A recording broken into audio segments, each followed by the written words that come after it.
Hello everyone, welcome back to this series where we are covering Chapter 5 exercises from our BUS 325 investments course. In this particular video, we're going to go over question number 7.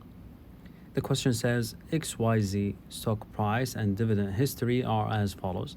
And here they are providing us with a table that includes some information for the stock price at each year, beginning at 2010 and ending at 2013. For each year, we have the stock price, the beginning of year stock price, and the dividend paid at the year end. Okay. And then the question says, an investor buys 3 shares of XYZ at the beginning of 2010, buys another 2 shares at the beginning of 2011, sells 1 share at the beginning of 2012, and sells all 4 remaining shares at the beginning of 2013. Now for this question, as you will see or you'll notice in your book, there are 2 requirements, A and B. For us, we're only doing part A. So what does part A requires? It says, what are the arithmetic and geometric average time-weighted rates of return for the investor? Okay. So in order to respond to this question, basically you need to visualize the stock's history as a timeline, right? So it might be the easiest way to understand the question is that you have a timeline, okay, of the 4 years that we have, starting at 2010, 2011, 2012, and 2013, okay? And we do have stock prices at the beginning of each year. So here we have $100 and then 110. So the stock price went up to 110 and then went down in the following year to $90 and eventually to $95. Okay. And at the end of each year, the stock also paid out a dividend of $4. Okay.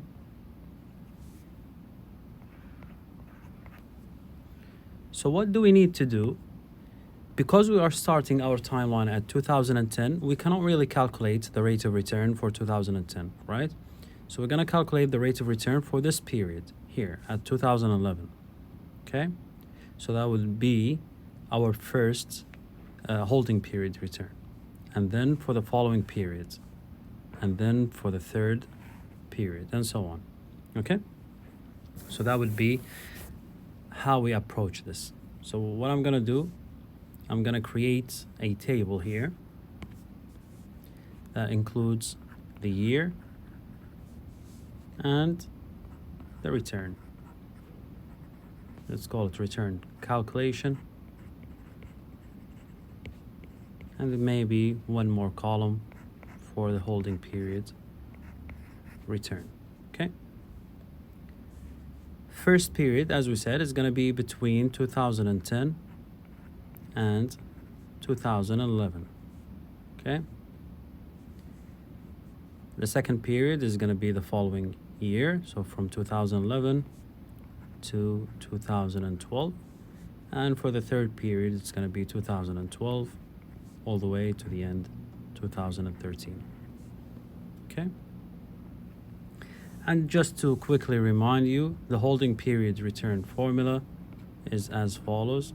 HPR equals P1, which is the ending price, minus P0, which is the beginning price, plus dividend, all divided by the beginning price, which is P0. All right, so for the first period, we have a beginning price. So this is going to be our P0 for the first period, 100, and P1 is 110, and our dividend is right here, okay? So that means we're going to say $110, this, minus the beginning price, which is $100, this right here, plus the $4 dividend. Okay, all divided by 100. Get our calculator. 110 minus 100 plus 4 divided by 100, 0.14, which equates to 14%. Okay, and then we're going to do the same for the rest of the periods. So for 2011 to 2012, now this is going to be our P1, which is $90, and this is going to be our P0, $110. Okay, and this is our dividend. So that means we're going to say 90 minus 110 plus 4, all divided by 110, equals 90 minus 110 plus 4 minus 16 divided by 110. That's going to give us minus 0.1455.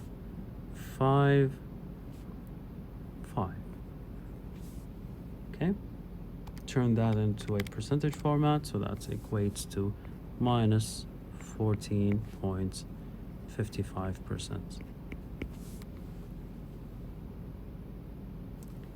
Last one. This time between 2012 and 2013. So this is going to be our P0, this is going to be our P1, and this is our dividend.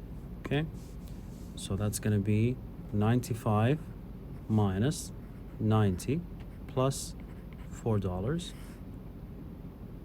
all divided by 90, equals, run the numbers on your calculator. 95 minus 90 plus 4, that's 9 divided by 90, we get 0.1, which equates to 10%. Okay, now that we know the holding period return for each year, we can calculate both the arithmetic and the geometric average time weighted rates as requested in the question. Let's start with the arithmetic. So the arithmetic mean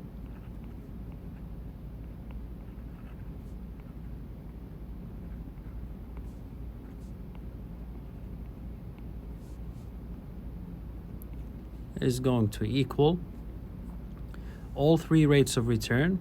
So let's write them down. So that would be 0.14 plus, open a bracket, minus 0.1455 minus 0.1455 plus the 10%, so that's 0.1. Okay, and then divide all that by the number of data points that we have. We have 3 years, so we're going to divide that by 3. Okay, run the numbers. 0.14 minus 0.1455 plus 0.1. That will give us 0.0945. Transform that into a percentage, we get 9.45. So 9.45%.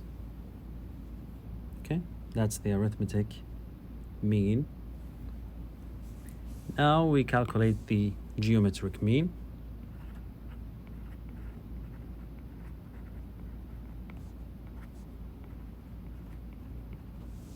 Okay. For the geometric mean, we're going to follow the following formula. Since we have 3 data points, or 3 returns that we're trying to calculate their geometric mean, our solution is going to look like this. Cubed roots, here we're going to have 3 because we have n equals 3. 1, 2, 3. Okay. And then for each holding period return, we're gonna add 1 plus, let's say HPR1, okay, multiply it by 1 plus HPR2 multiplied by 1 plus HPR3, okay? And then outside of the cube root, we're gonna subtract 1. All right, so let's substitute.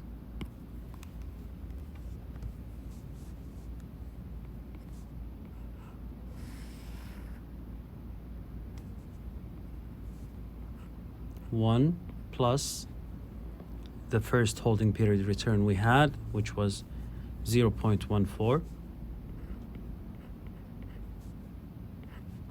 multiplied by 1 plus negative 0.1455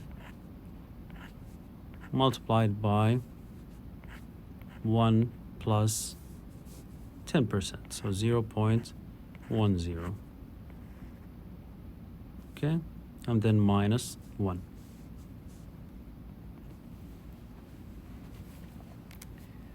Now let's simplify all the terms. 1 plus 0.14 multiplied by another bracket 1 minus 0.1455, okay, multiplied by 1 plus 0.1.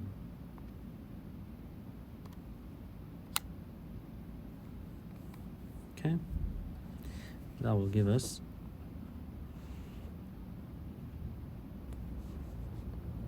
1.071543.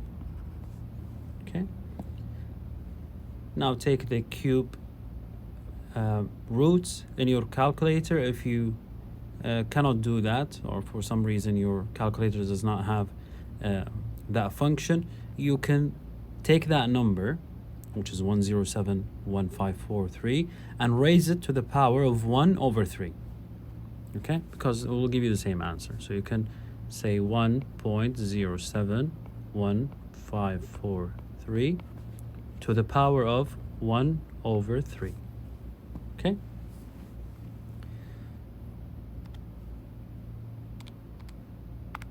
I'll do that.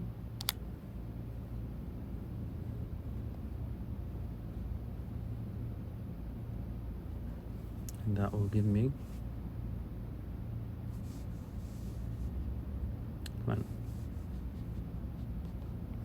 1.0233.